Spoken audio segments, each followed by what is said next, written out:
আজকে আমরা উত্তরা ৪ নং সেক্টরের একটি নতুন ফ্ল্যাটের ইন্টেরিয়র ডিজাইন আপনার সাথে শেয়ার করব। Living room. প্রথমে আমরা মেন গেট দিয়ে ঢুকে লিভিং রুমে প্রবেশ করলাম। লিভিং রুমের ওয়ালকে লুবার প্যানেলিং দিয়ে ডিজাইন করা হয়েছে। তার পাশে রয়েছে টিভি ক্যাবিনেট। টিভি ক্যাবিনেটের চারপাশে হিডেন লাইট দেওয়ায় অনেক সুন্দর হয়েছে। নিচের দিকে হ্যাঙ্গিং ক্যাবিনেট করা হয়েছে যাতে সাউন্ড সিস্টেম এবং অন্যান্য জিনিসপত্র রাখা যায়। হ্যাঙ্গিং ইউনিটে ড্রয়ার রাখা হয়েছে যাতে সবকিছু গুছিয়ে রাখা যায়। পেলমেটটি সুন্দরভাবে দেওয়া হয়েছে এবং তার উপরে এসি সেট করা হয়েছে। চারদিকে সিলিং করে হিডেন লাইট দেওয়া হয়েছে যা পুরোপুরি সিলিংয়ের সৌন্দর্যকে বাড়িয়ে দিয়েছে। অন্য পাশের ওয়ালটি লুবার এবং গ্রানাইট টেক্সচারের HPL দিয়ে ওয়াল প্যানেলিং করা হয়েছে। অন্যদিকে আরেকটি ওয়ালকে ফ্রেম করে দেওয়া হয়েছে যাতে ফ্রেমগুলোতে সুন্দর পেইন্ট ঝুলিয়ে দেওয়া যায়। পাশে রয়েছে একটি বেডরুম।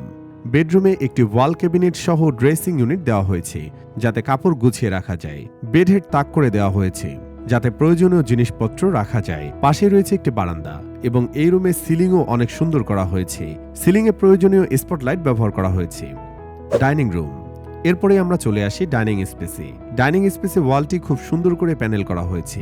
প্যানেলিংয়ে গ্লাস ব্যবহার করা হয়েছে। বারান্দাটি টেক্সটার PVC দিয়ে করা হয়েছে যাতে বৃষ্টিতে কোনো ক্ষতি না হয়। মাঝে মাঝে কিছু ফুলের টব ব্যবহার করা হয়েছে যাতে কিছু সবুজ গাছ দেয়া যায়। পাশে একটি মার্বেল টব দিয়ে ডিনার ওয়াগন করা হয়েছে। রান্নাঘর।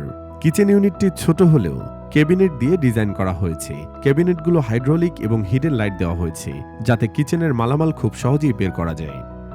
Reading room. পাশে রয়েছে একটি রিডিং রুম। যদিও বর্তমানে ডাইনিং টেবিল দেখা যাচ্ছে কিন্তু এটি একটি রিডিং রুম। রিডিং টেবিলের উপরে বুক শেলফ রাখা হয়েছে।